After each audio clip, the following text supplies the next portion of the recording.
Right, so we've done a review on the Sugar Daddy, or we just had a knock and saw what we thought anyway. Now there is, the guts of £250 difference between these irons here, these two wedges. So we thought it'd be good to have a little try and see the difference. Let's just see what £250 buys you. Yeah. Yeah. In a wedge. Yeah. I mean, so that's what retails at $399, I believe. The Cleveland's $129. Yeah. So essentially, you can get 3 of those wedges for the price of that one Sugar Daddy. I like the name, I like the look of it, but is it worth the price?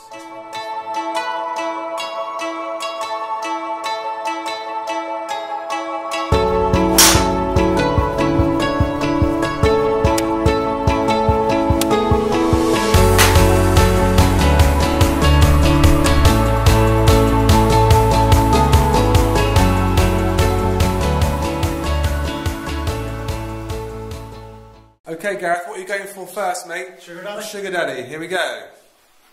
4 or 5 shots? Yeah. I mean, the good thing about you is we can just leave this running, because it'll all be pretty straight. What ball are you using, mate? Probably one. Probably one, okay.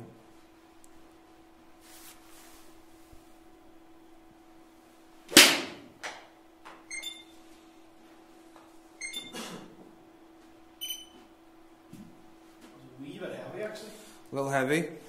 Spin rate's good.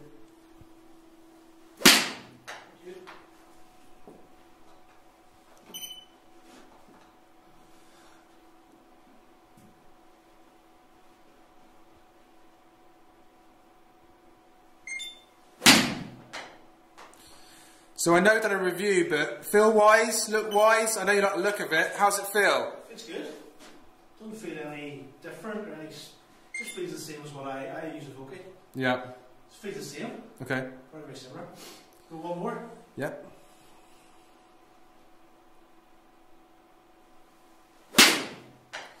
Good striking, buddy.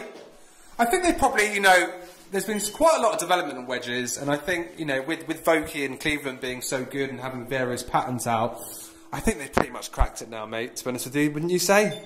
Well, what can you do on a wedge? What more can they do? They're doing the CNC milling, they're doing the different bounce variations, you can now get fully fitted and all this kind of stuff. So, can they do much more? I don't know. I mean, let's see. So that one was the 399 club, the Sugar Daddy. Let's go on to this one. I guess what they can do is they can do a little bit on face. Maybe. But they're tied down to obviously groove, depth and sharpness and all that kind of stuff. Yeah.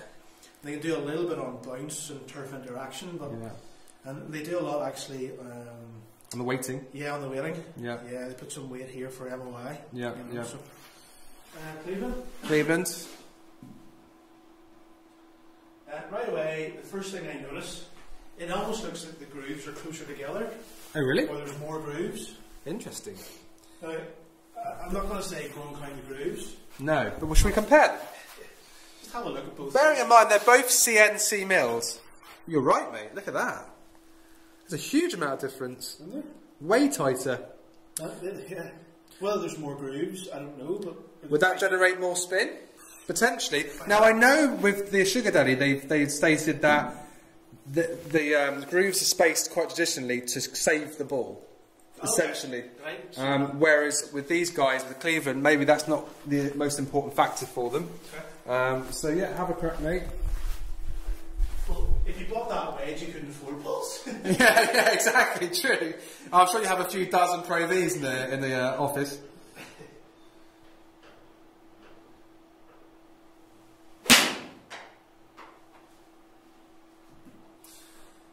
I'll give you a couple more shots before I say how's the feel.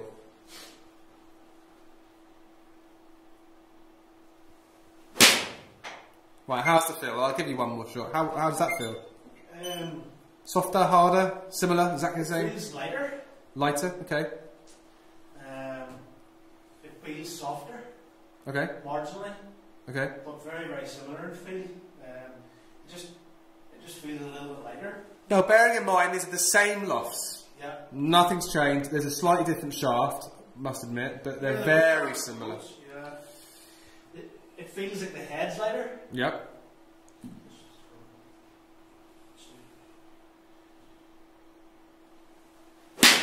You're not slinging this harder, are you? I'll try to, no? Okay. Try to do the same thing. That's kind of back into the group a little bit, but the first two have gone pretty far.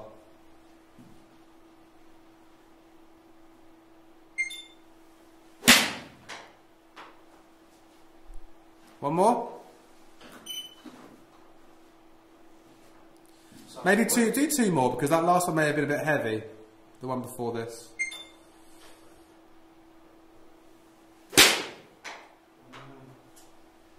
Don't know if that was all there. Okay. No, it wasn't. Two more, mate.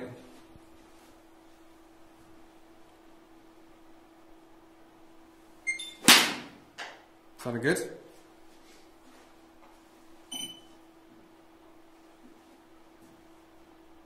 No.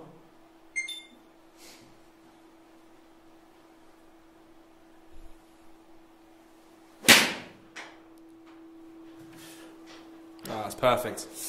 Okay, so interesting finds there. Now you can see from the grouping, the Cleveland is definitely going a little further. I don't know the reason behind that. The reason being is the club speed is exactly the same. The height, the peak height is actually quite interesting. With the Cleveland, it was definitely slightly higher. Yep. Your launch angle was pretty similar. Not a big difference there. Ball speed was faster with the Cleveland. Wasn't it? 4 mile an hour. Which is actually quite marked. You had a lower spin with the Cleveland and it was going a good 6 yards further. So, yeah, I mean, again, I don't want to talk about the money too much, but 3 wedges for the price of 1. Is it worth it on those numbers? I don't know. It's up to the customer. It's up to the customer. Look, let's make no bones about it. The numbers that you're getting from the PXG are very good. You know? Yeah, I mean, certainly you would have thought, or I would have assumed that being the Cleveland is going to spin more. Yeah, with the tighter grooves, I thought that would spin a bit more. It's actually in comparison to that. Yeah, that's interesting actually. Now, I prefer the look of this club here, the PXG. Okay. Just purely, I don't like the grooves close together. I don't like that look. Okay. As far as head shapes go, very, very similar, aren't they? Yeah. Very, very close. This looks like it's slightly fatter, this area here. This looks a little thinner, but yeah, they are very, very similar in terms of look. Yeah. So, have you got a spare £300 for a wedge? I mean, lockdown isn't helping, but I think, you know, if you have the PXGs, as I said before, if you have this set and you're a PXG brand kind of guy, then why not? If you've got the cash, do it. It's not going to give you massive gains. You're not going to magically be able to put it to 2 feet every time. It's not going to happen, but it does look pretty nice. The name's ridiculous, but it looks pretty nice. But make your own decision. You know, if you've got that kind of money, why not? As far as I'm concerned. Yeah. But value for money, probably not the best. Would you agree? I would agree. Cool. All right, cheers, guys.